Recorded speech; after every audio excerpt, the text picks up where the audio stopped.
Hey everybody, welcome back to Lunch Hour VR. I am your host as per usual, Max Noir, and it's great to see you all back here this week and some new faces. Charlie, it's great to have you here. And I'm joined today with a very special guest, Lara Bucure. Very, very nice to have you here. I know I haven't long time. We met a very long time ago during Tribeca, and it's really nice to finally connect with you in the virtual realm.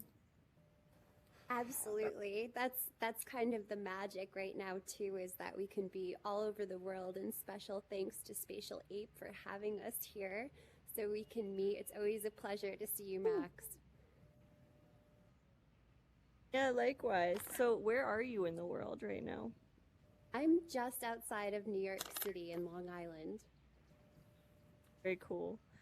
And I know that you have a lot of titles. So, can we maybe start by going over your various titles and then we'll sort of back up a little bit?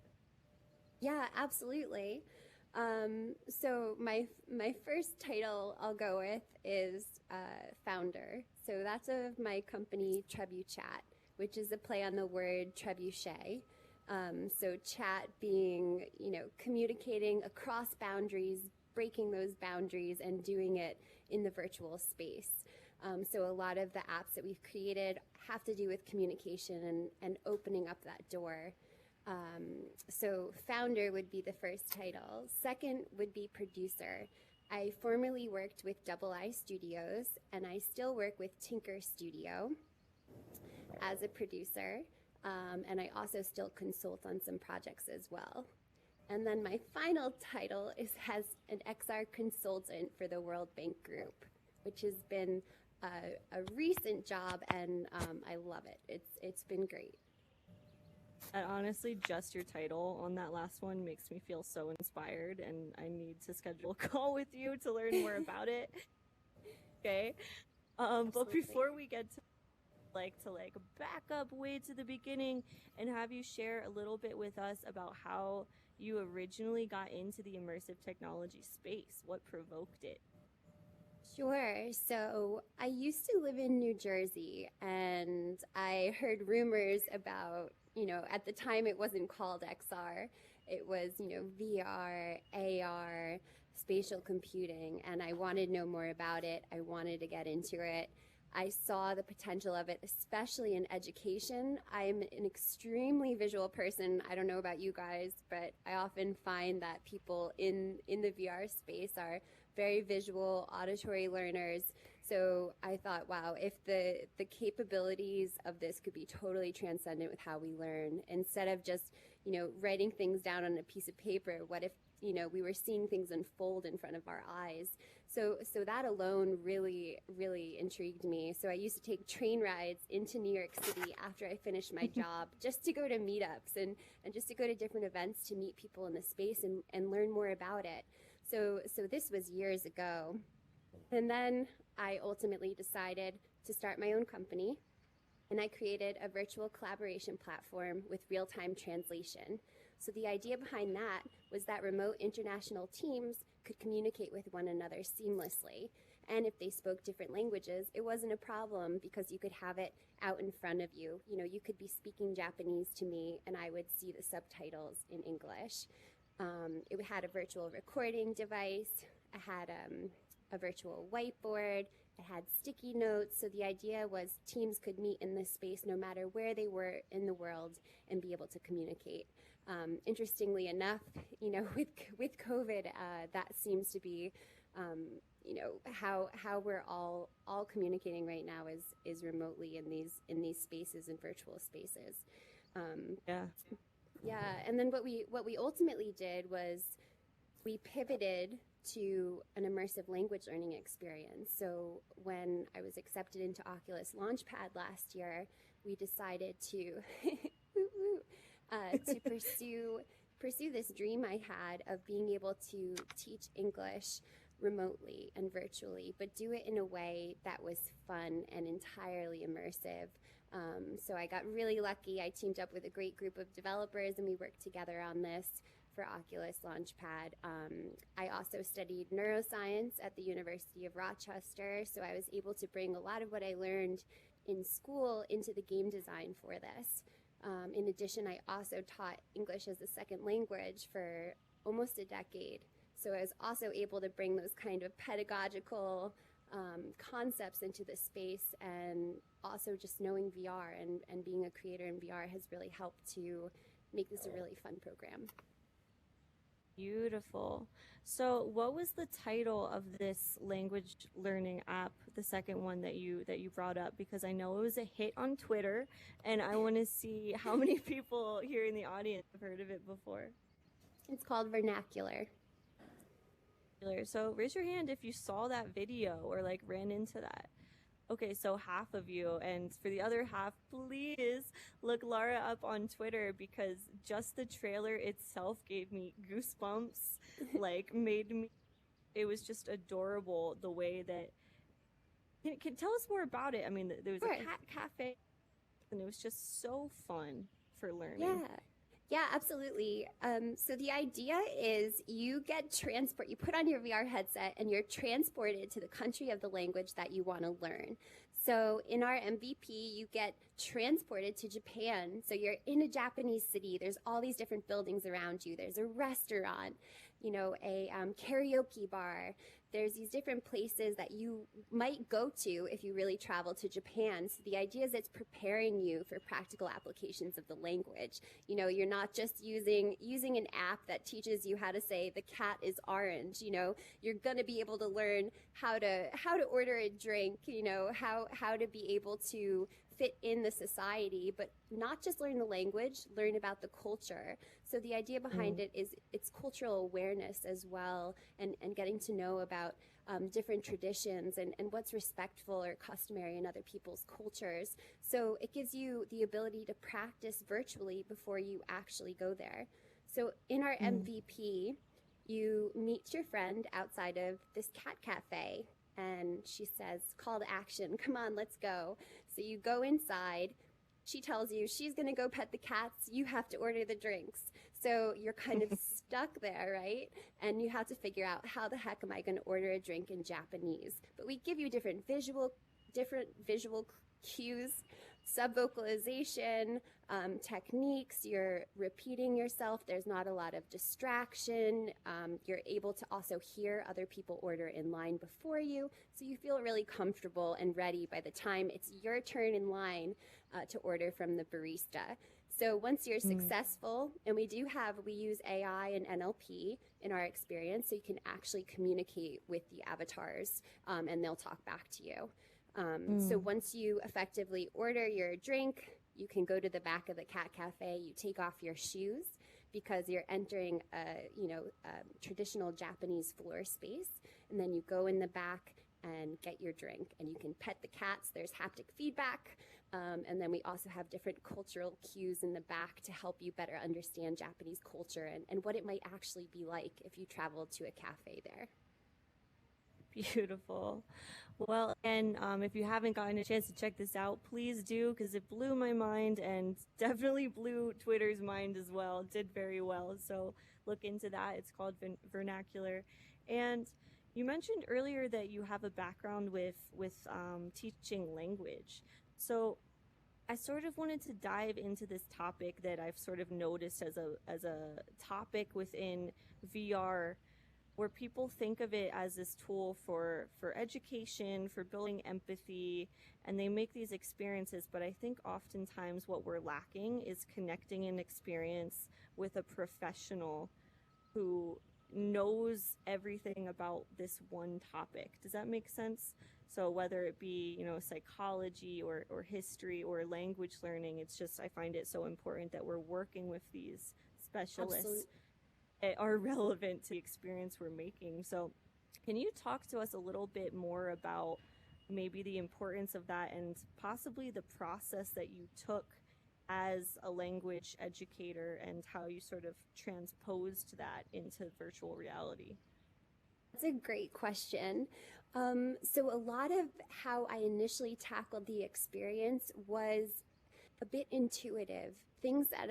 Concepts that I had learned, for example, in my psycholinguistics classes, about memory recall and what's effective how we learn and how we can maintain that. It's not just a quick reward system in learning the language. You want to have longevity with what you're learning. So that way, if it's months or a year down the road, you can recall what you learned and it's actually effective. So I was able to kind of go back through a lot of my old notes, old college textbooks, and kind of take all those concepts and say, okay, where this term directly occurs within the experience at this point. Like, for example, in the beginning, you repeat back to your friend the word onegaishimasu because it's a very common word. When you're ordering the drink, you say that after the drink. So you might say, coffee, thank you. It would be kohi onegaishimasu, or please. So you are repeating that back to your friend, and she repeats it back to you. So the idea is you're working on your sub-articulatory rehearsal loop through sub-vocalization. So you're hearing it, it's getting stored in your memory. The idea is you'll recall it better later in the future because you've been able to practice it. So a lot of those things were kind of intuitive and drove the UX and UI when I was building out the game design. I do have to say that I'm not a Japanese expert. I'm not Japanese, so we had to make sure that we were being authentic with that. So we actually brought on a Japanese tutor who works in the game industry, and she came on to help us. She was recommended through a VR friend who lived in Japan and had actually used her as a teacher.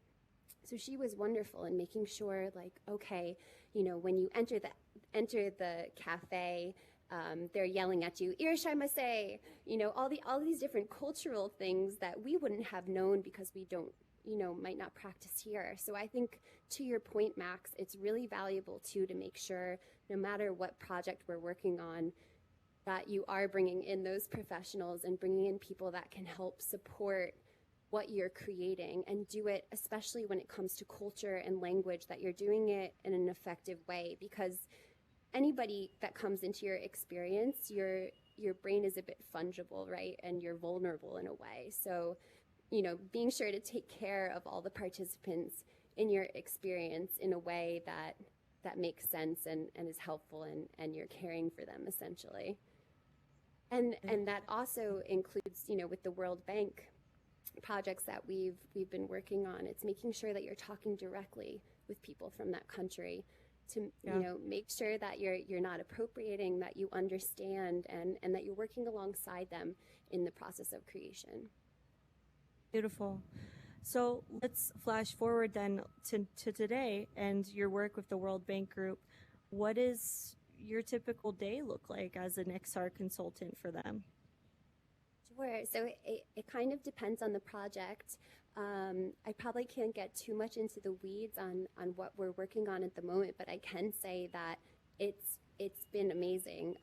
We will sometimes get contracted, like our clients might be a group of countries or a team within the World Bank, and they're looking to talk about a certain topic, or talk about the water crisis in a certain country, or a certain issue that they want that information translated in a really interactive and immersive way, so that way the people that are engaging with that content can really understand it better. Because, we can all read about something, it goes back to what I was saying before, like when you're at school and you can look at a piece of paper and read something, but you don't really feel it, you don't know it, you don't understand it in the same way that you might in an interactive XR experience. So we'll create, AR projects, VR projects, WebXR, interactive websites.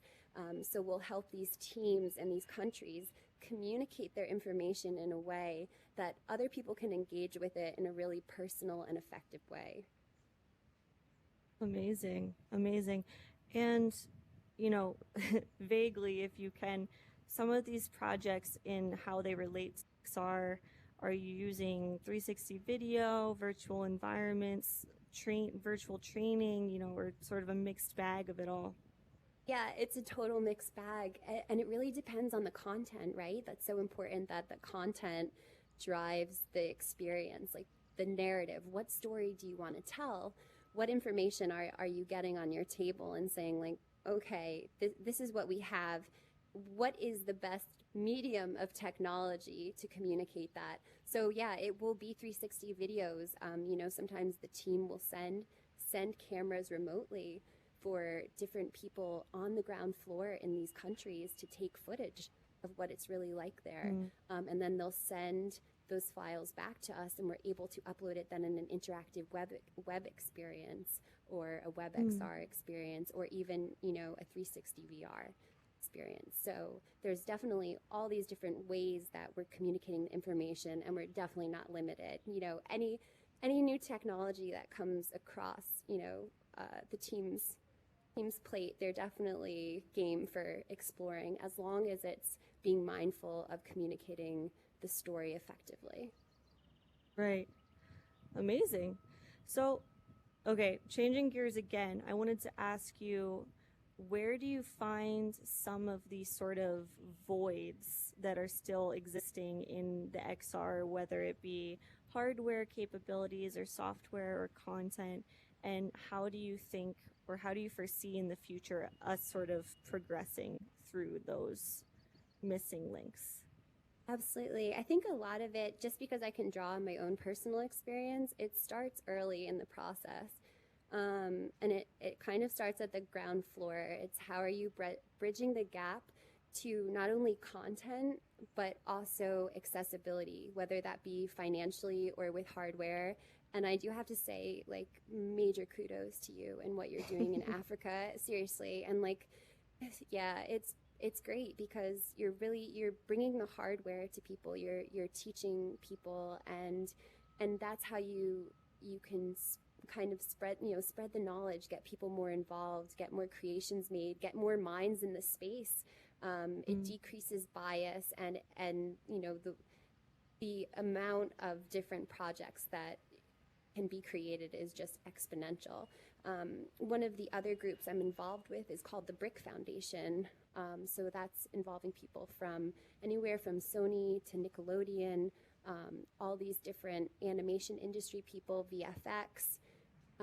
So it's a group of us in the industry that have gotten together, and we're trying to implement change in the school system, right? So how can we create these internships or apprenticeships that are teaching people the real skills that they need? You know, it's curriculum designed by the industry to help make students more employable, or teaching them the real skills, or giving them access to technology that they might not normally have because it might be too expensive, or, you know, these are the kind of barriers I think that we need to break down. And I have to say too, I'm forever grateful to Oculus for the opportunity to be in Launchpad and be in START, like, and winning the grant was great for our team, you know, and not a lot of people are investing in early stage VR teams. So I do have to say, you know, kudos to Oculus for that, and I know it means a lot to us for that opportunity, and also shout out to groups like Boost VC that have believed in VR from the beginning. You know, it's really great to see, you know, that there's still VCs out there that believe in the power of it. Yeah, absolutely. Absolutely. Okay, guys, I want to open the floor up to any questions. If anyone has a question for Laura, just feel free to raise your avatar hands. And if you also have any questions about like Tinker too, Tinker is near and dear to my heart. That was directed by Lou Ward. It's an immersive theater experience based upon Lou's life with his grandfather who developed Alzheimer's disease. So we premiered at Sundance this year with that experience. We will be at SIGGRAPH next week for that. So we'd be happy to see you guys if you can come out for the immersive pavilion. But that one is, I really feel honored that I'm a part of that project too. It's been great to be working with Lou and the whole team. Is there a way that people can experience Tinker outside of SIGGRAPH, maybe in the future, or recordings or anything like that?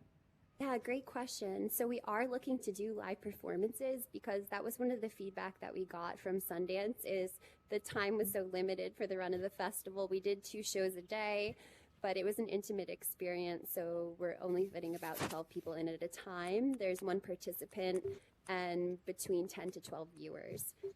Excuse me. So that is something we're looking to do. So stay tuned. You can follow Tinker Studio on LinkedIn. You can sign up for our newsletter so we can keep you posted about those live performances. Awesome. And also make sure to follow Lara, guys, on social media. If you go to the Spatial Ape or my personal Twitter accounts, her handle will be tagged right in, one of our newest posts. You can find her that way. Charlie, did I see you raising your hand earlier? Yeah, I was going to ask about Tinker, and you asked the exact same question, which is awesome. Like where we could see it post the graph. I guess the other question is not so serious a question, but what is it like working with cats in VR? So also, I have to say, major shout out to Charlie. He's been incredible. He's worked in the game industry for years. Like, Charlie is an absolute legend. I feel really honored that I even know Charlie and that he even takes phone calls from me. So very humbled. And actually, one of the meetings we had with Charlie consulted with us on vernacular about cats and, the idea of having the cat as a character. And it's been great. And honestly, the idea of the cat came to us, like our team got together, and it was one of those, and I don't know how many of you are in development or are working on projects with teams, but you know how it gets like really late at night and you guys are coming up with these crazy ideas, and sometimes those crazy ideas actually turn into something great and something that sticks. And I think that's part of probably, I could put in all the psycholinguistics, jargon into the experience and studies into it. But as soon as you put a cat in there, I really think that was the selling item. Like, let's be honest. Like, I think that's what people loved. So that it was a lot of fun working with cats and having that haptic feedback in the back of the cafe and having them roam around freely was great. And I'm hoping to have more cats.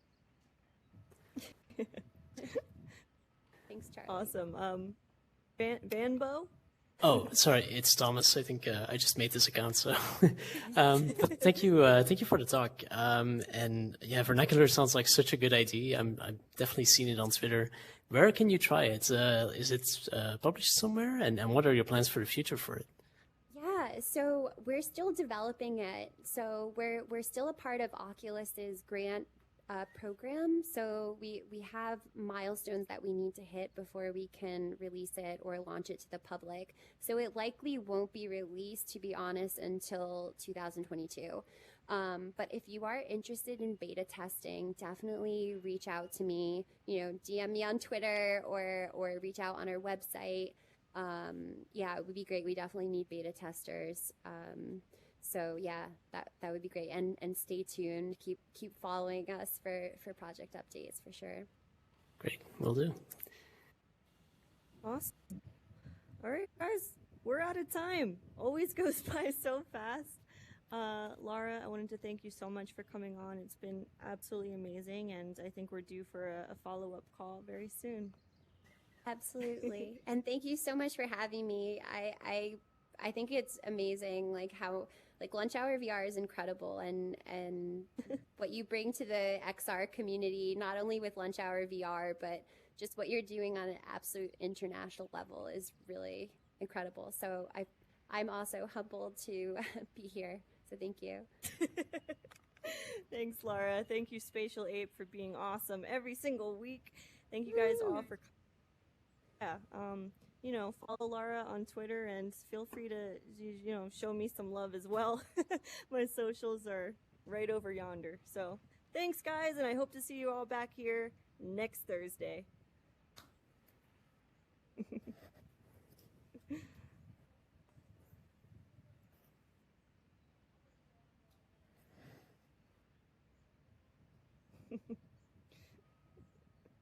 I never really know when to move. I know.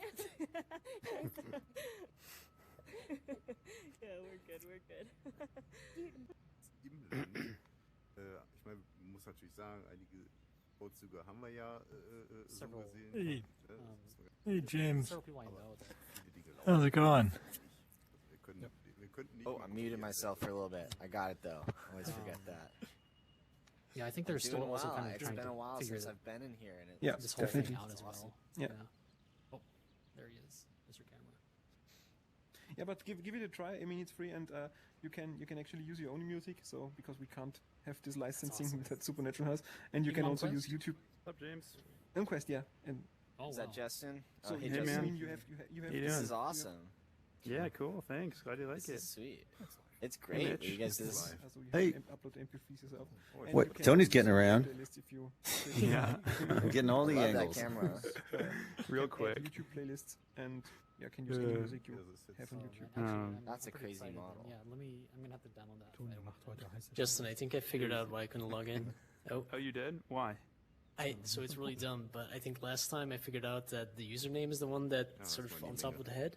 So I changed my Yes. username, and I Hey, can't Matt. remember what I changed it to. How's I it did the going? same thing now, so now I have to remember. Oh, but, no. Oh I think my that's what god. it That's like one of our at the top of our Good to document see you for back more here. messaging Yeah. on onboarding, so people understand what shows up where. Maybe to Right. catch another Let's get that T-shirt. figured out. I don't know. If you I just think we'll use let the name, someone that else would be win this fine, time. probably.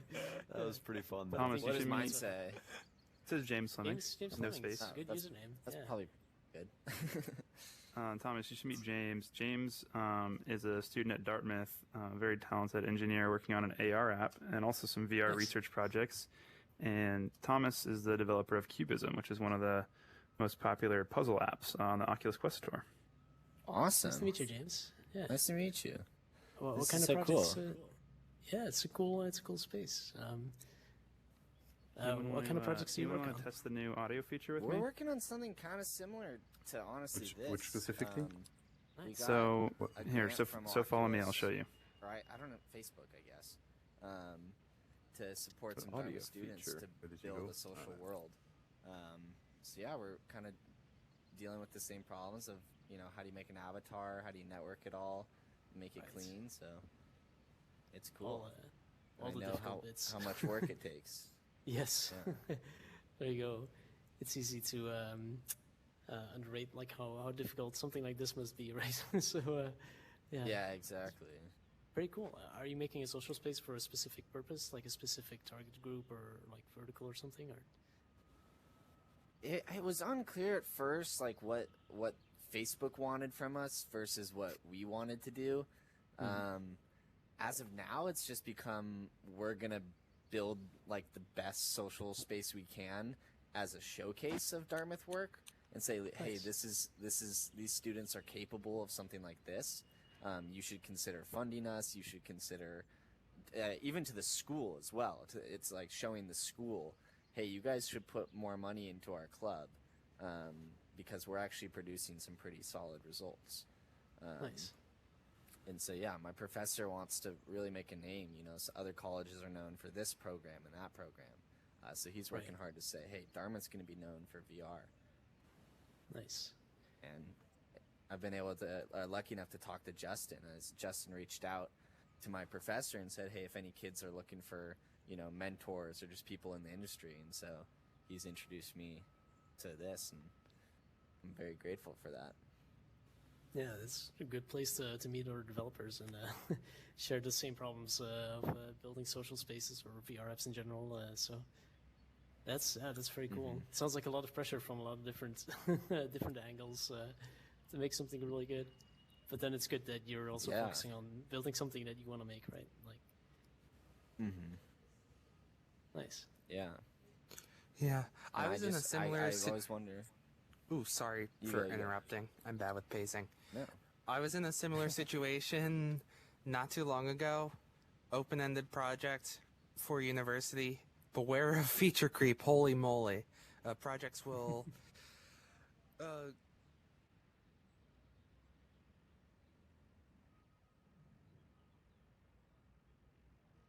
As I did, moving in and out and Nice. checking out where the divider is. Yeah, you can hear. We can hear you. Not. You can't hear us. It gives you a little notification too, yeah?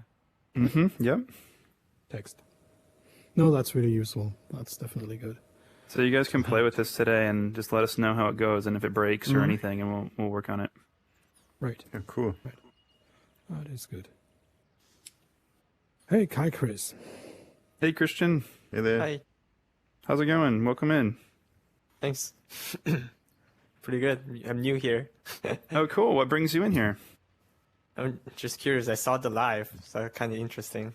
Oh, sweet. How- Are you a VR developer or an enthusiast or?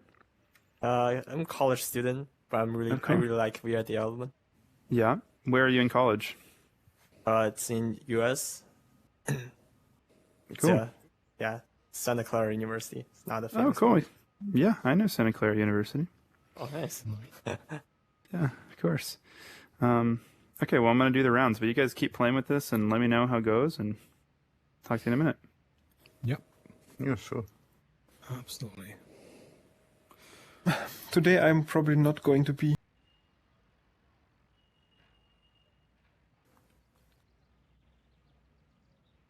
Before then, like, is it A little bit. Hey, Madman. So this is interesting. So Half-Life VR doesn't have any networking Can you hear me? capability built into it. There was for a couple months, and I think Valve removed it for security reasons. Absolutely, Is yeah. my speculation. The photos we were trying to get Using in memory there reading ended and up a having decent enough trouble knowledge because of backs the of game's photos Lua would pop scripting, through on we the were able backside. to put some very basic multiplayer So we into didn't Half-Life end up Alyx. getting those So in that's there. my big Tried a exposure bunch with of it. different things, but it ended up working out. Dang, Got that's the awesome. photos. The video is definitely. Yeah, it is as simple. It's looks just not even awesome, though. voice. It's I love just it. player position The whole rotation. thing. Okay. But it works. Yeah, it and wasn't. it works decently well. I didn't test it in VR. Pretty so happy it's about gonna that. lead to Counter Strike VR or Borderlands or something. Artist was. Well, the sandbox busy on folks their are current update, going so, crazy with that. They've introduced C# scripting And, into it looks Source awesome. 2. Oh, Which nice. is Matthew's the guy who miraculous, built the honestly. little awesome. tent over there for UPENDERS. They're doing the work. cool. that Yeah, I've Valve used Can we Lua has use it? before That's back awesome. in days where I developed stuff for Gary's mod. I don't know if you guys know what that is, but uses I know the it's from source YouTube. engine. No, the sandbox folks. I was actually talking with Michael from XR Workout, and I said that like I saw his booth a couple of weeks ago, and that kind of inspired me to do a bit more. Yeah, I think you even went up them a little bit. So how did you like come up with this approach of it's like 3D, but it's also these 2D hybrid snapshots? Like, how did you get that texture? Is that part of the game? This is in the game, yeah. So this is actually one of our levels, and I see. Well, basically, everything about the game is super dark, and I wasn't sure how to convey that here because it's a really beautiful kind of bright atmosphere in spatial Sure. ape. So I was like, make a tent, and also the limitations of, I'm sure for performance reasons, didn't want to bring a bunch of geometry in. So Yep. Unity Oculus has a what do you call it, 360 snapshot tool, and I just took that and mapped it to a cube, inverted it. Interesting. Very cool. It might be cool for you to like explain to everyone else how you did that, because this is like, it would be awesome if like all the booths looked like this.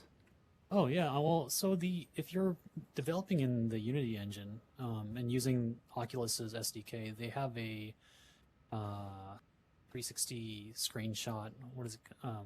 Tool in there that's just kind of part of their standard tools. And originally it was for Yes, Sean. Okay, so I had a weird issue, and rebooting didn't fix it, where when I spawn in, I'm connected to the main stage audio channel and the public one. I had to go all the way to the main stage and then exit the main stage for it to put me back into this one. So I was hearing voices in my head and didn't know how to fix it. Oh, God. It happens to Oh, all of I'm us. so sorry. That sounds awful. Okay, new well that audio is a new feature this week, so that's really good to know. Really hopeful that I can't believe you actually figured out how to fix it, but okay, great. I was like, I know how their like little system works at least a little Yeah. bit. Let me see if I could figure out where the audio Yeah. is coming from. Go there and then leave. That's great. That's clever. So Matthew, you took that 360 and then you basically textured that onto a cube. Is that right? Yeah, it's originally designed for, I think, the Oculus Go. Like they had these 360 screenshots or 360 environments that they let you take, and I guess they don't use that anymore, but they still have the tool. So took that. You can export either a cube map or like kind of a panoramic screenshot So I took the panoramic one and like by hand just kind of cut it up and UV mapped it to the cube. So How it's much not- time did that take you? That say? process took me a while. However, if Spatial Ape, and I'm not sure like anything about the technology or what engine it's using to be developed, if you have a like a skybox shader, you could actually just take the cube map itself and then no extra work, just kind of map it to a sphere or a cube or any sort of geometry. Interesting. Yeah, I mean, if any of the guys at Spatial Ape are interested, I can kind of talk to them or their engineers about it. Yeah, cool. It's actually, it's I don't want to say it's like super simple or whatever, but like it does, the tools are there, I guess. So Yeah, and it's like it's clearly not quite the same as having like the full 6 scene, but it gets you pretty close. I mean, I can totally get the vibe of what it feels like on in your level with this approach. I was hoping that was the case. I've done a couple like real life booths, so like I was kind of taking that print concept and like, how do I do this on the cheap kind of thing. That's what this feels like, and it feels awesome, actually. Your experience really shows through. There's a lot of VR developers who will approach a space like this exactly as they would a game, and it doesn't pay off in performance, doesn't pay off in impact. So this is exciting. Well, I figure there's going to be lots of other assets in here too, and I didn't want to. Mm-hmm. I didn't want to be the reason that you guys got frame drops or something. Yeah, it's much appreciated. By the way, I'm the creative director on this project, but also the technical artist, so I'm always thinking about performance stuff. Nice. Especially graphics related. How much memory is this textured? And I can't tell you right away, but I can, after we get out of here, I can jump into Unity and check for you. If you want to just shoot me a mail by or whatever. It's not big though. Like this entire booth is within the 50 megabyte budget, I believe, Jesse. Oh, nice. Oh, Jesse's gone. But yeah, so the booth, including the video. Although I think Jesse ripped this off of new YouTube booth, for Nick? us. Isn't it pretty but- cool? Hey, dude. Nice. Yeah, I just Yeah. popped in. I'm exploring it. This is our new booth format that we're like trying to go for. Yeah. You can like go in there. like, see an It actual would level definitely from be their beyond game. the It's scope, super but sick. I'm wondering if Unity would Cool. allow you Put to He have figured it out, the like, on his own. same position and export roughness maps as well as any other things and apply I it. mean, you'd have to write a pipeline for that for sure, but I think That would be I a very think, useful tool for devs, but like there's I mean if someone wants to develop that kind of pipeline, shaders are kind of my thing, so that's definitely something you could do. Like I actually did some. My first project was a project at Square Enix Japan called Tales of Wedding Rings VR, and it was like this VR manga thing, VR Japanese comic book, and I thought it was a bit too 3D, and I love comics myself, so I tried kind of taking the 2D format and seeing how you could bring that into VR, and taking roughness maps, normal maps, and putting it onto actual comic book page was one of the things I tested, and it works pretty well. Like you don't even need a real-time light, just a vector 3 position, and just say, like, incredible. hey, the light's here, and then it kind of looks like it. You guys Yeah, want to come meet up with the other group and just do quick intros before we come back here? Oh, sure. You mind? Yeah, sorry to interrupt. Yeah, no problem.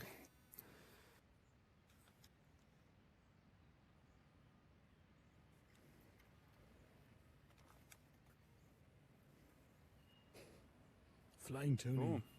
Hey, Jesse. Yeah, Flying Tony. Thanks for the Hey, shout Mitch. out in the newsletter. Oh, Yeah, of Appreciate course, it. Mitch. Absolutely. Yeah, and we'll let you maybe give a quick update here in a second what you're doing, Mitch. I think that'd be fun. So thanks cool. everyone for Thanks. coming. It's a bit premature to bring that out, I think, but thanks everyone for coming. So if you do want to experiment with our new audio feature, basically we have 3 zones in the app that are now delineated as separate chats. So if you go into the main stage, the train, or on top of this giant crazy machine up here, all 3 of those zones are delineated, and you'll be dropped into a private audio chat. Yeah, Thomas is checking it out. So play around with it. Let us know how it feels and works. If it breaks, please tell us. And the idea is kind of over the next few days, we're going to be adding those all over the place, and we're going to add little visual markers so you know where you can have a chat without interrupting another person's conversation, because that's one of the biggest issues we've had in here. So yeah, that's cool. Update on the pitch event. We made a bunch of progress. We've got 8 or 10 companies lined up. We've got almost a full panel of people. We've got the former lead creative director, potentially at EA Sports. Incredibly talented guy. He's going to be super interesting. We've got some investors. So we'll be telling you guys more about that in the coming weeks. Besides that, if you have a booth here, I guess so that's who's today is UPENDERS and Creative Penguin. You guys want to come up here and just give a quick 1-minute kind of intro? Sure. I guess I will. Yes. Yeah, go for it. Hey, my name is Matt Hope. I am the creative director and game director on UPENDERS. We're developed by a company in Japan called DMM Games, and the entire team is Tokyo-based. So it's on the surface, it's kind of a typical 3D team versus team shooter. So a lot of games like Hyperdash and stuff have a similar game concept, but the kind of hook to ours is the locomotion, where you have this miniature handheld portal that lets you move to different spaces, including the walls and ceilings. So you get this kind of MC Escherian combat zone in the game. And right now it's free on SideQuest and App Lab. So while we're in alpha, jump in, see how it is, and give us some feedback. Cool. Very cool. Awesome. And Defective Penguin? Yeah.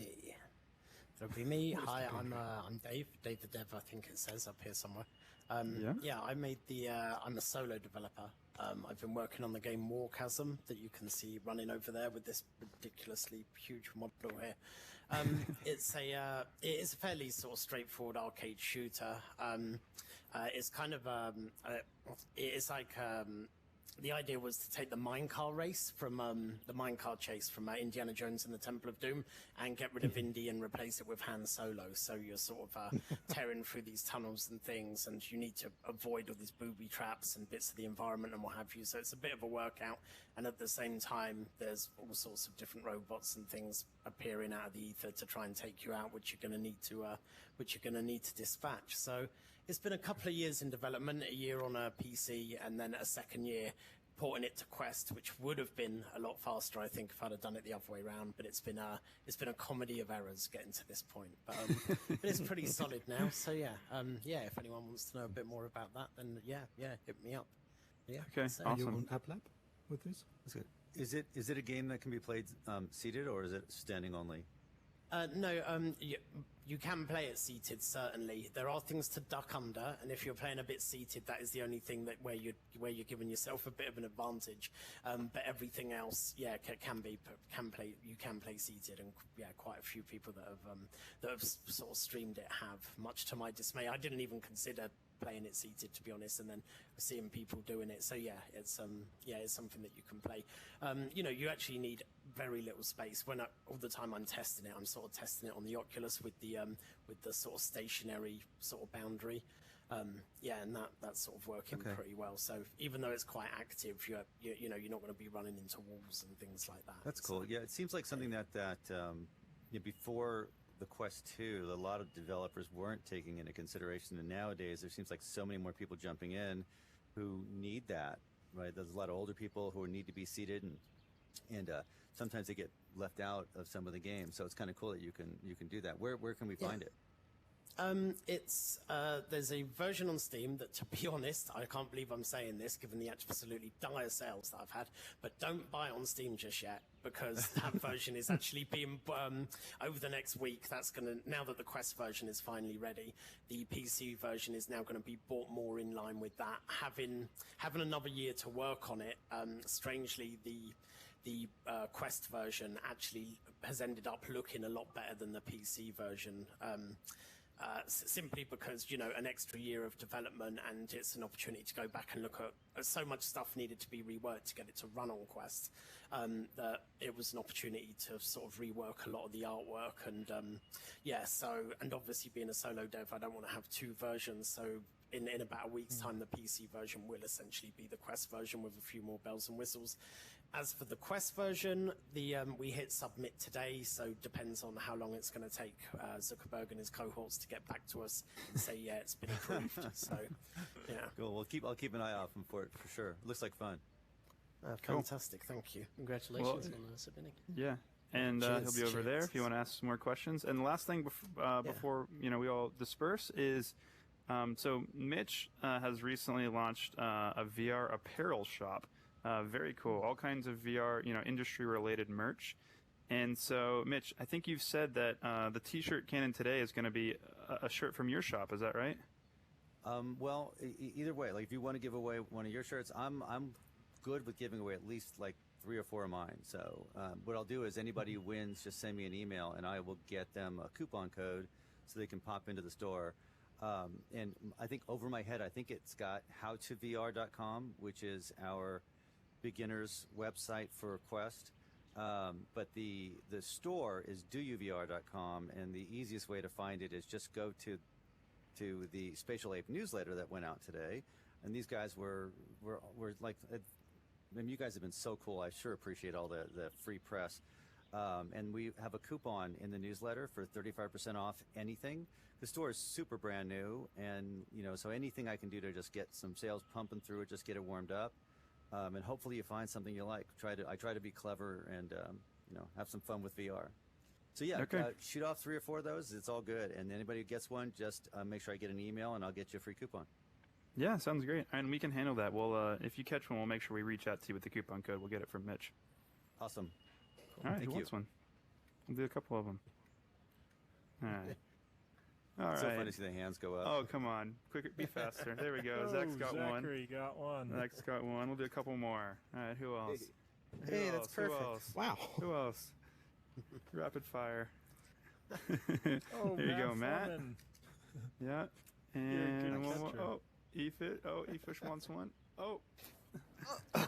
Oh, Marcel, there slapstick. you go. Cool. So, Jess, did you? So who was that? Jess, did we figure out right Yeah, down I who that guess. was? Okay, cool. Cool. Well, thanks everyone for coming. Awesome. We've been Thanks, keeping Justin. it a little more light and Thanks, casual Jesse. the last couple weeks, Yeah. but in the coming weeks we've got some big stuff coming, and we'll let you know about it. And we're really gonna get it pumping in here again, so it's gonna be a lot of fun. Excellent. Cool. Awesome. Sweet. Thanks, Justin. Nice. Hey, cheers. Thank you. Hey. Oh, Justin. Yeah, Before here, why I don't you come wander, over? Why don't you come over Oh, here sure. so we get some Yeah, let's do it. space? Here we go. Hey, Zach. Yeah. Hey, before I wander off, I just wanted to mention I'll send an email to the Twitter account about onboarding and whatnot. Hi, Chris. Oh, about like There you we mean go. notes on the UX? Hey, Philip. On Hey, Philip. I must have. So, Dave, what was the inspiration behind these assets? Right. Well, essentially, this huge thing here, which is a bit bigger here than it appears in game, to be honest. There's 2 types of hazards in the game. You're either going to have things that you need to shoot and things that are shooting at you, or firing missiles at you, or launching sort of mortars and stuff at you, or environmental hazards that you need to avoid, which is sort of outcroppings and sort of sliding doors and booby traps. But I wanted to bring in a few that sort of cross the gap between the two. So I put together a few vehicles and sort of robotic armatures and things that come down to try and just sort of get in your way. So this is something that you need to duck under, and then created a bunch of different animations for it. So the very first time you see it, it's just ambling along the tracks in the same direction as you. So you're like, okay, well, then, I'll just duck down a bit and then I get up again and that's fine. And then a few stages later, it sort of reappears and it's absolutely, wheeling and tearing out of the darkness, and you have kind of half a second to respond to it. So, and then we've got these drones thing, which are your cannon fodder, which are like throughout the game. There's sort of 3 types of drones that you need to take out that have sort of different qualities. Some are sort of tanks that are sort of armored, and they're really there just to waste your time while the sort of these things are shooting at you. And then there's some red ones as well that are really just cannon fodder. And then this thing over here, this monowheel, this is my absolute favorite. It's weird. Like who is everyone here? Sort of developers and artists and things. It's Yeah, like most of us, I think. How many of you sort of like when you design something? How many of you sit down with a sort of pen and paper and actually draw it and be like, okay, this is going to look like this, and before you give it to an artist or start modeling it or what have you? It's like I find myself I've quite an active imagination, and for most of the assets in this game, I essentially get an idea, and then we'll just think about that idea for about 3 days. And by the time I sit down to sort of model it, it is so clear in my head how it's sort of gonna be. This was the one that just really came together. I could see this so well when I designed it, and it's a mono wheel, of course, so it's sort of bouncing along the tracks, and it's I think we can see it in action in the video here. I think we see it appear somewhere on the video behind you guys. I don't know if we're all seeing the video playing at the same time, so I'm not going to show you. We are actually now, as of this week. Yes. Oh, nice. Yeah. Yeah. Yeah. So yeah, but it's Okay, the drums. Do you see tilt right now? Yeah. Yeah, that's right. Yeah, okay, so we are Awesome. seeing it in time. So yeah, so that is you've got to tilt the car over sort of things on the track. These are the sort of robotic armatures you need to avoid, and they sort of do different things. And then there's, all these sorts of more Indiana Jones style hazards. And This is cool, man. Yeah, it came together.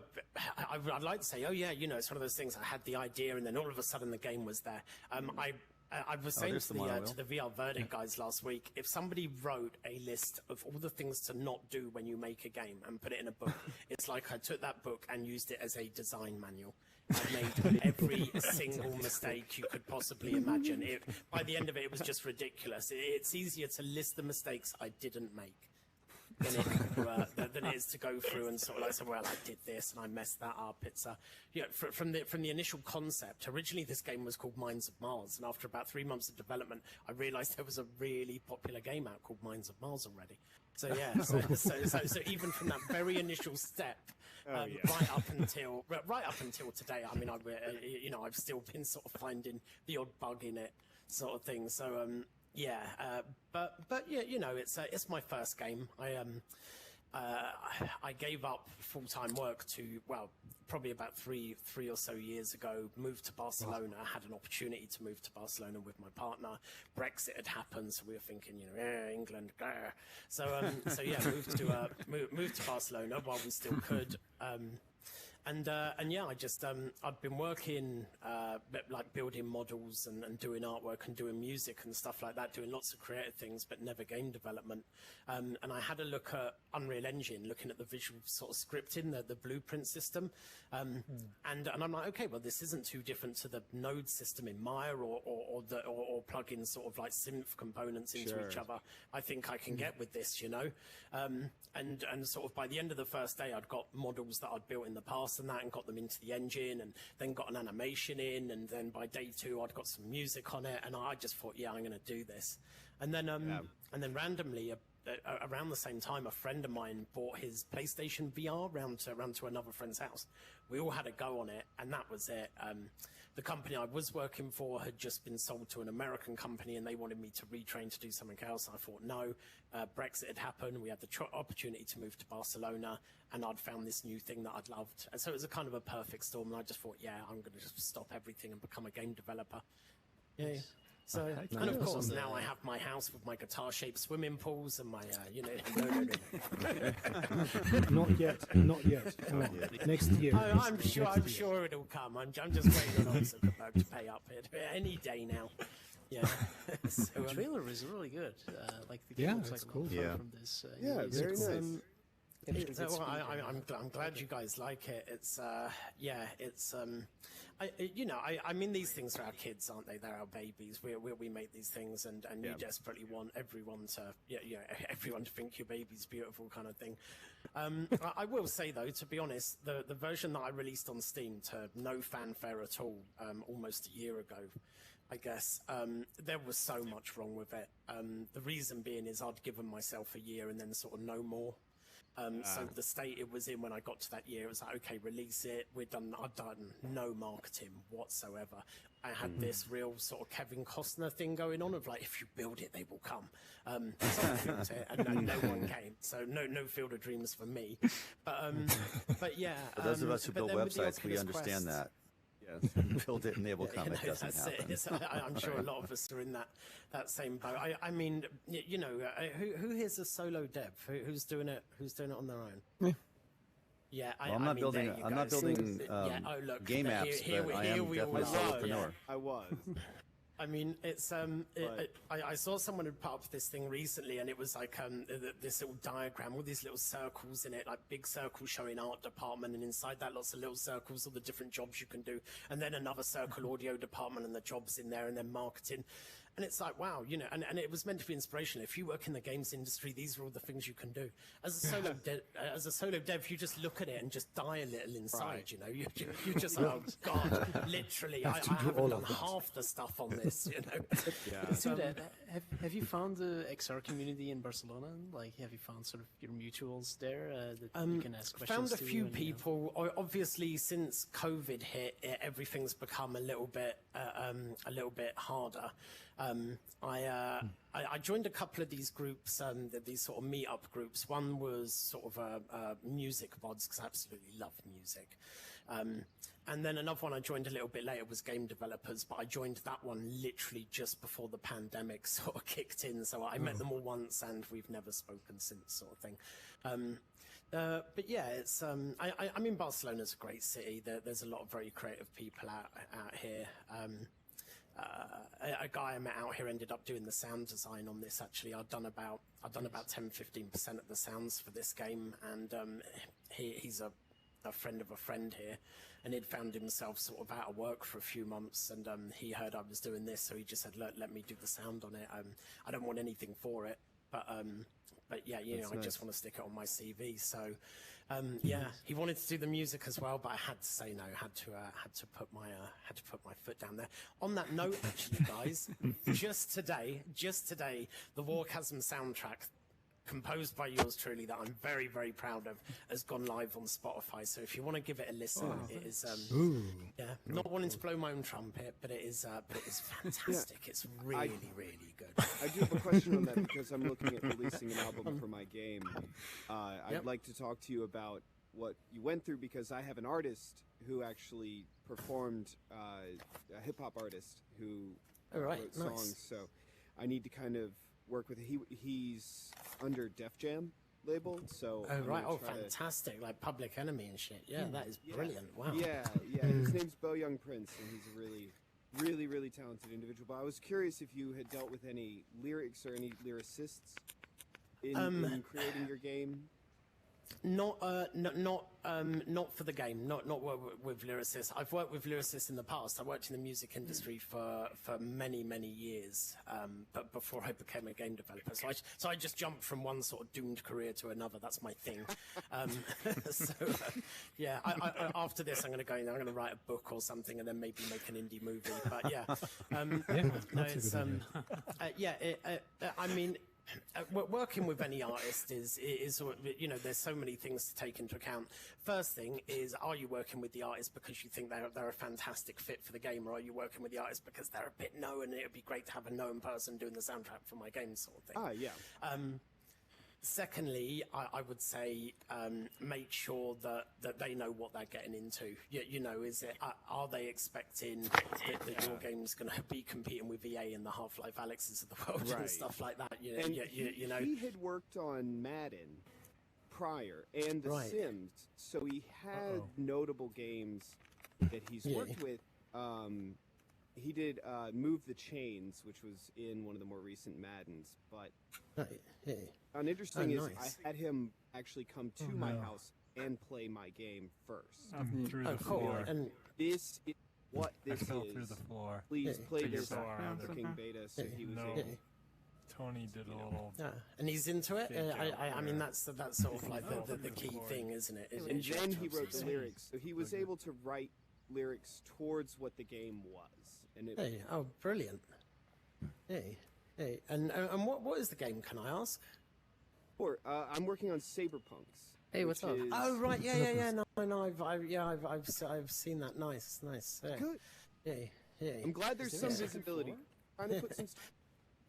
I haven't really geared up marketing yet, but it's essentially creating like slashes and discs. Yeah.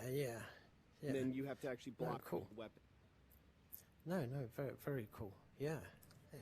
No, so is this guy, this artist, doing a one-off? Is he doing like the key sort of soundtrack for it, sort of thing? He did 5 songs for me. Oh right, wow. Okay, Yeah. nice. Yeah, so it's able to actually fill the album a little bit, and we got plenty of EDM kind of stuff, but it's just nice to have a vocalist. I mean, this is a good feel. I think it adds to the atmosphere because he's speaking about it, something relevant to. Because I was a bit confused. You know, to the game. Running, Yeah, physics no, on it was that's superb. Expected. I definitely got more. Right. Yeah. No, are they doing fantastic. their work through their label or independently with you? So I met him through a friend of a friend who, you know, I was in the music industry. I said, I'm looking for somebody to rap. I just need somebody local. And he pointed, you know, I got with a buddy. That guy kind of vetted me. And I invited him over. We had cigars. And then he introduced me to Bo. So it was an interesting networking. But they're very personal. But Zach raises an interesting point there. Is like have you discussed sort of like revenue share? Are you paying him outright, or is he saying he's doing it as a freebie? And is his label, if he's on Def Jam, are they okay with that? You know, it's, so I paid him up front for the product, but we will have a distribution agreement through his label. Is it also network? Or we. Okay, yeah. Fine with me. He can take, you know, because he's going to bring a lot of soul to this experience. Yeah. So I mean, the only thing I will say is get all that in place now. Because because when it comes to contracts, you want to know what you've signed up to before you go and do all the work based around that. Because Def Jam on a small label, you know, I get the feeling their lawyers are probably a lot more expensive than my lawyers, for instance. So, and I think I can use them as a reason. In that their lawyers aren't fictional. You know, I mean, so, yeah. If you can get the Yeah. visa. At the very least, you won't have to deal with DistroKid or doing anything independently along those lines, which is a bit of a blessing. I had a question about music distribution on YouTube because I heard that the content creators on YouTube and Twitch, there's like this intermingle that you have to allow them to monetize your product so they can play your. So. You know, in a pinch. I mean, I would say most common public distributors at this point, so something like DistroKid, there's a few others. It will give you specific options for YouTube. When you upload your tracks, you say distribute at this date. It'll also say allow monetization through YouTube. There's specific clearances you can give on Twitch specifically. Where you specify your track and allow Twitch to recommend it possibly. It's a very early, honestly half-baked solution. I wish I had a name for you. But there are more specifics, yes, to look into for that. That'd be great. Yeah, if you could grab my contact card, I'm always looking for people to help out because I'm kind of I will bootstrapping do a bit of this. digging for you, honestly. Here we go. Actually, do I just click on your name? I'm dumb. I forget, honestly. You click on the Oh, person. there we but I are. can't Yeah, click on I anyone right now. had no idea you I can were click on that. you. I can hit follow. Oh, find you. yeah. That's Are your you able website, just right? to send me an email and I'll get that info for you. Dave, Thank before you. have to put something on your list. Yeah, if you want to go more I've done career a game paths, soundtrack don't before miss and was out able on to creating your own distribute that, religion and through creating a rock DistroKid band. and gone through that process. Fantastic. Yeah, that's it. Yeah, Managing this that distribution would be for the everyone. house. I mean, Who's, I can see. Yeah, it's being talked about. It's the only way that our portal camera works because teleporting in this game, like, I mean, for example, in Spatial Ape, if you teleport, you know, you have this beacon, put it down, and it's the same concept as in our game, but before you actually move, you get this like portal, right? I think you just saw it just now, and that portal is actually a stereoscopic view from your next location, so it's literally like looking through a window from the beacon that you've placed. I found out recently that a game called Budget Cuts has a similar mechanic. Yes, yeah. And yeah, so it's like that. So I I kind of feel stupid for not knowing about it. but yeah, like URP, apparently Unity doesn't let you have multiple stereo cameras in the built-in pipeline, and just by accident I discovered that it works in URP. So we're kind of stuck in URP for that reason. There's a whole bunch that have been doing things with stereoscopic shaders in alt space. There's like a group, like a bunch of people. But they've done like there's a 3D New York museum, like Association of 3D Photographers, but they've been doing interesting things with stereoscopic shaders in Unity to build. I've been checking their stuff. I love that crowd, man. Like I went to SIGGRAPH LA back before there was a virus, and yeah, some of those guys who do either like stereo cinematography and stuff, or just art installations in VR. I don't know, totally my kind of people. There's some amazing stuff I've seen. It's like there's a NFT gallery that it's like all like a big art gallery you walk through, and yeah, just some of the time and efforts that's went into creating a lot of these worlds is incredible. Yeah, for sure. I don't know. It's blowing up too. Like I think that we're going to see a lot more, like not just stereo content, but like not just VR, but XR stuff as well. Yeah. And I can't wait. We're for just the space scraping to the be competitive. surface. Yeah, for sure. But I guess since we're in my tent, I should talk a bit about Upenders. But I kind of basically gave like a rundown earlier, and by watching you can see that it's essentially like a shooting game with a 3 versus 3 multiplayer. We're adding more modes as things go on, but until then we're in alpha. So it's for free on App Lab and SideQuest. But it's not like your Quakes and like Counter-Strike. All the bullets are like lasers, and they move physically. It's not like an instant raycast or anything. So in this game, kind of like in Pistol Whip, you can dodge the bullets. You can shoot your enemy's bullets down to create like a barrier to block them. And it gets pretty varied. It's also one shot, one kill. So there's no health. There's no kind of none of these systems in the way. You just basically have to not get hit. And it's had a pretty good response considering that we're not doing any real marketing. I think I spent like $1,000 on SideQuest to just kind of test out their promotion system, but besides that, it's been getting pretty good organic traction. So, been fun. Last week I found a YouTube video of he's got to be like a 13-year-old kid, like humming the Beverly Hills Cop theme in the game and just running around shooting people. So I don't know. I've worked in R&D most of my career, so seeing kids enjoy your game, it's kind of warms the heart. How big's the team that's working on this? 5 people. 5 people are working on this. Although it's, I think it's a bit bigger scope than a 5-person team. Like our executive producer, Tack. Actually, I don't know if you guys are gamers or not, but like back in the aughts, in the 2000s, there was like an infamous Konami press release at E3, and this guy Tak Fuji with big dreadlocks kind of made a fool of himself on YouTube. He's my producer and awesome guy, but also he's originally a music producer. So all the music in the game is composed by him. Because of the game or the team is so small, we all do a little bit of level design. I'm the only native English speaker, so I do all the marketing, community outreach, in addition to being the game director and technical artist. So all the shading and lighting I handle myself, as well as some level design and game tuning or whatever. So even though we kind of belong to a big company, we are a very small team, and it feels like an indie game. Huh.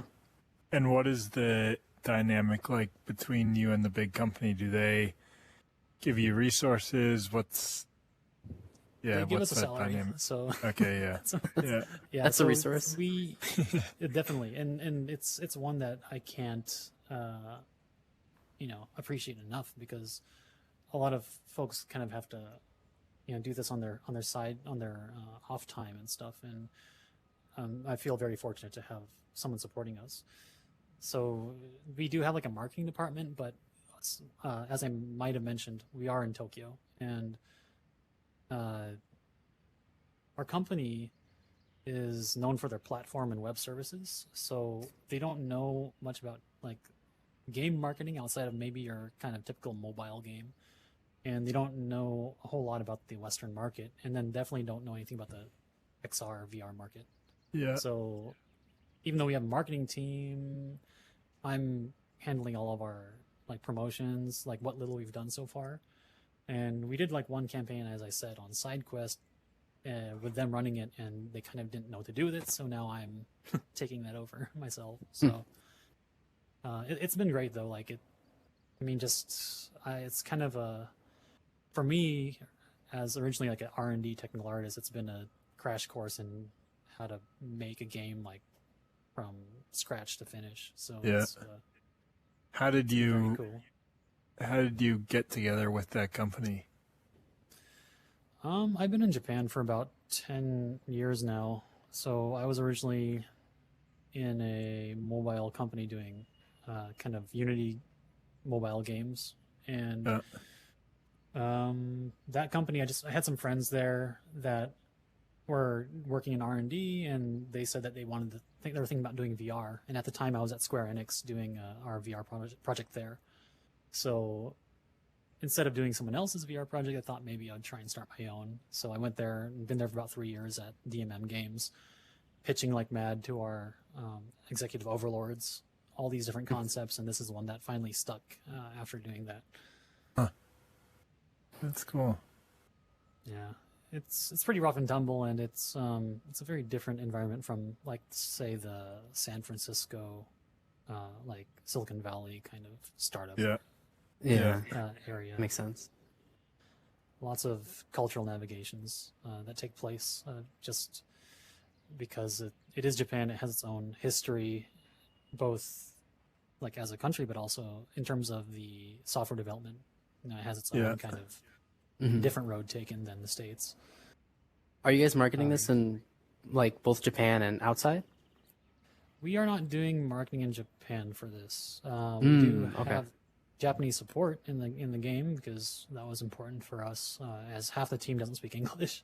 But we aren't marketing this in Japan just because But by the way, this is on Oculus Quest. I should have mentioned the Quest market is a really small sliver of the global market. At least looking at our usage statistics, it's probably something like in the single digits, I think.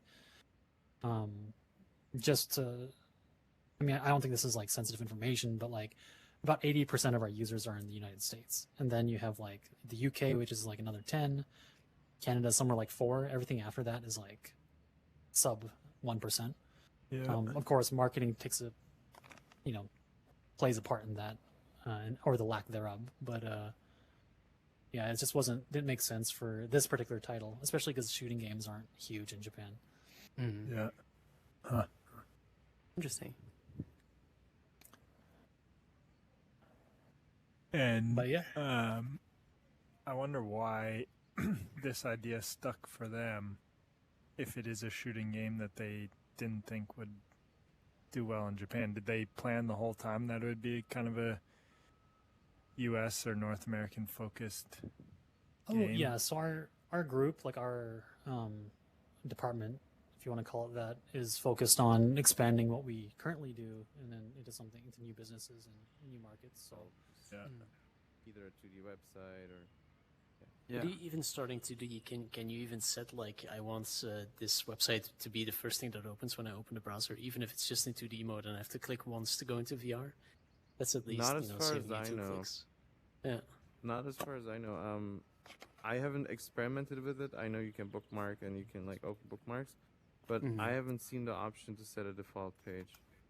Well, It might be there. I don't want to like say it is. You could create a small dummy app that just opens the browser to your page, and you would be in the main menu and would automatically go to the thing. Yeah, but people won't install that in any way. Yeah, well, I mean, wow, this app is only 1 megabyte. Yeah, exactly. Amazing. Make a Yeah, cool, it could cool also image. be a and- virus. Yes, true. Yeah. I would not install something that small. It's kind of sketch. Just put a bunch of junk in it and like a bunch of big 3D models and images. Put some video files in it. Yeah, just like get a it up big to like movie 100 in it megabytes. No. That's a good idea. Just make it artificially big and be like, trust me, I'm trustworthy. Yeah, there you Yeah, go. distribution then becomes an issue. I think like app lab distribution might be an interesting thing for Exactly. app. Yeah. Yeah. Yeah, but and you could make it so big that nobody can install any other game on on the Quest. So like 255 gigabyte, and Right. you can only have this and only This is the the only games thing that you are on need. But it's an interesting opposite problem that hopefully will go away with time, right? That the idea of WebXR is like, oh, you can play it anywhere and it's like not bound by hardware. But if you're stifled through discovery, then you're in a sense more bound or more restricted than you should be for the medium that you're working in. So it's definitely a shame. Definitely. That's also, I think, an issue for App Lab creators, right? I'm not like completely in the ecosystem, but I feel like discoverability for me as someone who consumes the content was not very easy compared to like how you do it on the Oculus Store, where everything is recommended depending on your purchases. And I wish like Oculus. It's incredible if you follow the Facebook groups, how few people actually. I mean, you always see those. Where can I download free games? And all those people don't know that there is a whole ecosystem of there's games. there's a Reddit thread every week, right? Like It's oh, just go to incredible. Quest, what It's do I like, get? Yeah. at this point, maybe everybody should know that there is App Lab, but it's kind of still this dark space in VR that only the cool kids know. You don't really Yeah. acclimate. There's to there's the generally stress an of an issue with incoming VR, pandemic and it's still having being to like put on a very bulky technical. headset, in a hot room. I think it's generally a So very. It was unfortunate timing along those lines. For some people, like I still have to explain to them how to like launch an app or something, because they're just, you know, they just want to experience something as smoothly as they would if they were to go to the app store, download it, and play it. So it's just, you know, very straightforward. But for us, I think UX is still not clear, because we use like 2D and the economic things to stress navigate our of environments. I'm not sure if also you're at gonna have a fault job because in a I'm not month. saying I'm better or anything, but I yeah, think there are a lot of But in this improvements case, we need to a make launcher would still still. be the thing to go, because if you have a lot Yeah. of people who have problem to get in there, then you can say just download the launcher and you're in our space. Yeah, I think like a space like this for discoverability, like why not? Like, could be amazing. I wish like Oculus would talk to the people and get something like this going, and I don't know. Not too similar. Not too similar. Not They that you could would sue press a them button and here do a and go lot of out of damage. spatial ape into the browser, like that's but still, Can I, it sounds cool. Can I toss an idea out for you guys? This is just like a random feature idea. Have you guys read Rainbow's End? No. Okay. So this is like kind of stolen from there. But my thought is basically like, there's sometimes when I walk up to a group in here, and like I would love to just kind of like leave a note or a message, or especially when someone's presenting. But like I don't want to wait to interrupt the conversation, and I definitely don't want to interrupt the conversation.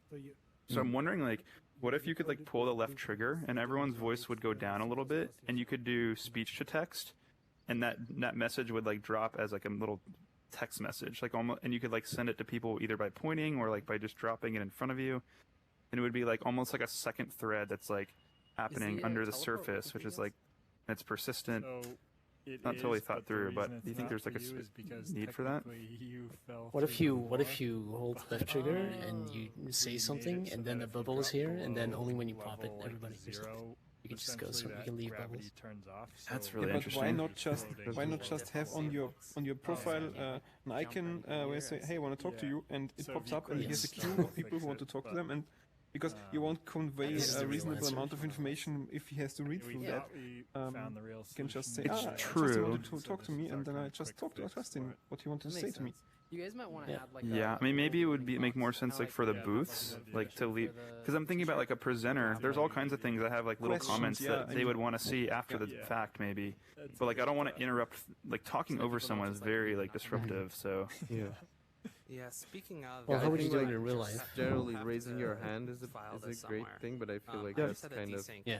weird to like where do this and think And it's my ambiguous someone because else's boundary went lower. it's because just, I'm on the bed. for example, Now when my I was tele- watching I can the move around, but podcast, the I had my teleport hands is above my head, broken. I and just- then my Yeah. it looks like I'm So putting my that's hands up, what but I don't Lucas actually was just saying. We do had that. this bug for real? If your a hand while. drifted. Oh my god. Yeah. But yeah, how would you do it in real Everyone life? falls Just in through like the what, floor, and most the people same fall through the situation. floor, and our for one, I thing think for that like there's so was many body language cues in that, real like, life if to you go to below know that ground someone's like waiting to level talk. zero, That's then like one of the gravity things that's goes off. difficult about So VR. technically, you're like floating just below Right. the floor. Yeah, it's true. Yeah. You need And some that convention, for right? some Like reason you say, shuts like off raising the hand or teleportation. something. But yeah, it's So if you Yeah, couldn't and maybe restart it's the the four of us work, talking, but like then maybe I just want to say something to Michael. And Yeah. so, like in that case, it would be nice to be able to do like speech to text, have him get a DM like in his HUD down below, yeah, yeah. almost like a text Yeah, message. but that's kind of rude. Okay. Because You if can we're just be talking like- in a group, like this. and, Yeah. and you're sending me hidden messages while we're talking, that's kind of like antisocial.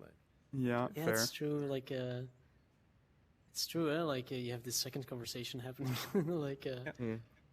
It's like people who are on if you're on at dinner and people are Yeah. putting out the phone and doing WhatsApp text messages while others will try to talk to them. Yeah, true. or it's like Yeah, it's subtweeting, kinda but in so VR. You just invented subtweeting. Yes, it's just like yes, exactly. it's Also, like when you're standing somewhere and you just like go into this mode where everyone else becomes silent and you just go and do your text to speech, it feels like also that you're kind of like distancing yourself from the other. Not engaged. Yeah. not And if engaged, someone really. talks to you, if someone asks you a question while you're talking, and they are, oh my god, he's talking to someone else, I think it's. I'm not sure if that's the Yeah. real. Yeah. Yeah. Maybe But so. if Maybe you're- it's more appropriate for the like the presentation to give feedback. Maybe like to be able to say, everyone leaves a little note about whatever he's talking about or something. He can read it later. yeah. Um, But I think I notes are like just the idea generally the a best good of like idea. pinging like, hey, I want to talk to you. It's kind of like meet to match or something, and then maybe there's an Yes. easy way to dismiss it or something. well, I think that's totally the plan. The first step to that was creating these isolated audio zones. That's like the hard part. So now that we've done that, it's pretty easy to add a button to the business card to say, hey, like, do you want to jump into one of these real quick? meet me Yeah, behind you the have to train put, cars. you have to do a way where if you send me a cue that you want to talk to me and I'm now free, that I can click on it and I'm teleported to you, that Yeah. I can Yes. actually. That's a good. That would be a. Yeah, agreed. Totally agreed. Like we've been planning out the features for the pitch event, and our current thought right now is we're going to focus really heavily on. But you could basically consider it emotes. So like we're going to have like 15 different badges, kind of. So it's going to be like Code Ninja, or you're a hustler, or like artistic genius, or like all these different things, and then like people can like give them out as they go.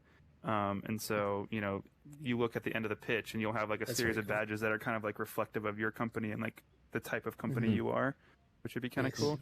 And they're going to all be physical props that you can like throw into the event, and they'll manifest, which would be kind of cool. That's cool.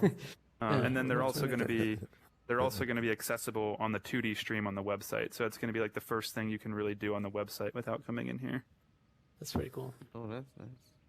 That's cool. Huh. I'd love to see And a will bunch the of website users have avatars in here? The website users, I think they will not. I mean, definitely in this first stage, they will not. They could maybe have like some kind of flatter, like more abstract representation. Like maybe there's a Sure, counter just- that shows how many people are watching on the web, or maybe there's like they get like flat avatars like on the back row or something. They won't be like sixth off exploration, but there'll be something to show that like you're being watched, I think. Okay. Yeah, it's interesting. Okay. And then the idea is for like those emotes to be persistent on the booth. So like you're gonna have your booth attached to your account. Someone gives you like a Code Ninja badge or like a helpful community member badge because like you helped them out or something. they'll go along the top rim of the booth, and your booth will like over time become like more colorful and decorated, which I think would be cool. So then how do you do people have a limit to like how many badges they can give out, or like do they recharge or something? It's a great question. How do you think it should work? Use your cannon. Yeah. Like in Reddit, like in Reddit, you have a budget of things you can give out, and maybe the badges have different values or something. Like if you give out a clap, it's like 1 credit, and if you give out whatever, it's 10 credits or whatever. Yeah. Sure. Then And when then you get the right recharge over badge, you time, can yeah. go into the exclusive subreddits where everybody posts their cats and stuff.